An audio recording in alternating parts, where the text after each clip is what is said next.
Hello, this is a Bluthner Star 4A, 5 foot 5 inches long, and it's made in 1929 and fully restored by Bluthners in 1982. Now, the piano's just come into stock and I'm assessing it to see what sort of work we might need doing. You can see it's been repolished as well as fully restored internally, and it's a sort of matte finish, a very nice colour. That's the typical, what we call flame mahogany of Bluthners of that age. It's in very, very good condition. That's the back of the piano, moving on to the top lid here, and very beautiful grain too. It's coming along the side of the piano. Again, it's in very good condition, no fading at all on it. It's got a satin finish. It's typical of Bluthner repolishing, really. They do most of their pianos in this kind of finish. Now, it's got replacement ivories. You can tell that because they're one piece. The originals would have been two pieces. They would have had a line here, as you'll see on all the older grands if they haven't been replaced. And these are replacement one-piece ivory, very, very perfect as well. Legs and lyre are also in very, very good condition. Now, you can see on the right-hand pedal here, they had had some use. It was obviously lacquered over there and had had some use since. We'll look at the hammers and the action generally, because that's the part that wears the most. And before looking at the action, here are the tuning pins, and they are small tuning pins. It's a new rest plank. I've taken the front off here to see, and I've got a picture actually if you see the stock list. If you're watching this video and you can't find that, then I can assure you that it's got a new rest plank. That means the tuning pins are going into new wood and modern wood as well. So incredibly stable and tight. The tuning is very, very stable. And let's have a look generally. This is typical of their restoration. You can see, look how shiny the alicot, not quite sure what they're called actually, but where the alicot string goes through. Agraffe, of course, I think, because these are called agraffes at the front. And these are polished in the correct way. You'll often find them resprayed over, but this is correct kind of French polish on beautiful rosewood dampers there. And then we go through to here, you can see the restringing. We'll look at the bass in a second. Our brace strings are very good condition. We'll listen to those in a second. They're not coned actually. Normally Bluthner strings are coned.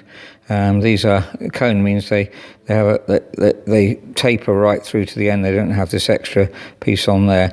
That doesn't really matter. I mean, it's a question of the quality of the strings really. So listening to strings, that's what you'd expect. Now the 4A, the 4 is the common one. That's 4 foot 11. 4A, 5 foot 5 is very sought after. I really, really like 4A Bluthner grand pianos, and we have a good even tone throughout, as you can hear. We'll just look at the hammers in a minute and see how much they've been worn. Before we do that, round here, this is D above middle C.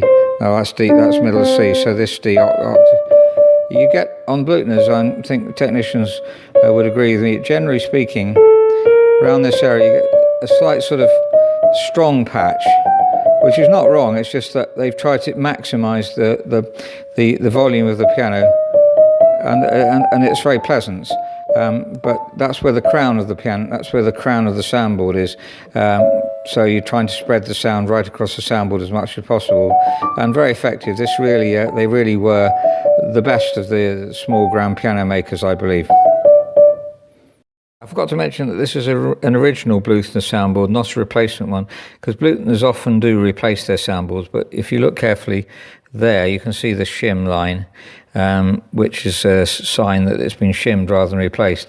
I think, on balance, I prefer it not replaced, and I think other technicians would say the same. Though also, we have sold some Bluthner grands where they have been replaced, so it's not hugely different. But on balance, I think I prefer. It seems to have a more authentic sound if it's not replaced at the original one. So onto the action. This is a Fleming action, not a Renner action. In terms of quality of action, I don't really see any difference, but it's slightly different in the way that it's put together. If you look at this knuckle here, that's not a roller, it's more like a knuckle, which works just as well. It's just a slightly different design. Technicians may not quite be used to that, but I think generally we have come across enough of those. The hammer's sitting on the rail here, so this must have worn very slightly, but it's feeling good. When you play it like that, when it pulls out, it feels good. So that's the main thing. It's not too notchy, but it does need to go up a bit, so when you have to regulate the action. Now the hammer wear, And the piano was bought by a piano teacher. It's been used a reasonable amount, but not overused. So we can certainly reface these hammers. And in fact, I've tried a couple of them. Here's one, not completely finished refacing it, but you can see that I haven't had to take really, you can't see the difference really, maybe 1 millimeter of felt. So there's plenty of scope for refacing. And another one here I did. 2 of the ones I felt that were slightly weak sounding. So we can certainly do that. It sounds good already, the tone, but I think just the sort of fine voicing would be a good idea to reface them, and then we're going to get back the original tone. So a bit of regulation. Also the springs, some of the springs are working well. As we release the back check, it goes up, as you can see, but there's not quite as much as it should. There's a better one, that's going up. So there's a bit of variety in those, and that needs doing as well. And the set-off on the drop screw can be regulated a bit too. Could go a little bit nearer the string. You want to get that so without playing the string it gets as close as possible, and then you've got better control when you want to play softly. And then obviously the drop screw as the last regulation. Well, the last regulation is the back check, because it's useful to have more checking further when you're regulating, and then you do the back check. But that's not too bad. So it's the Bluthner Star 4A, 5 foot 5 inches long, 1929, and fully restored by Bluthner's in 1982. So it's a really special piano actually. I'm always on the lookout for the Star 4A because it's slightly longer than the 4, which is the common one, and so it has a better, more resonant bass tone. And this one has been very well kept since it was sold by Bluthner's, and is in very good condition. The casework, just you can tell it's not quite perfect, but nearly. So highly recommended. By the way, if you're buying a Bluthner, it's a soft tone. That is the characteristic of Bluthner. It's very, very good domestic piano. In this room, it's quite a big room, and you might feel you want a slightly louder piano, but in a small room, this is just perfect. You get a strong tone, as you can see. If you really want to, you can have a strong tone, but if you want to, you can also have a very delicate tone. And it will respond well, especially after we finally regulate it.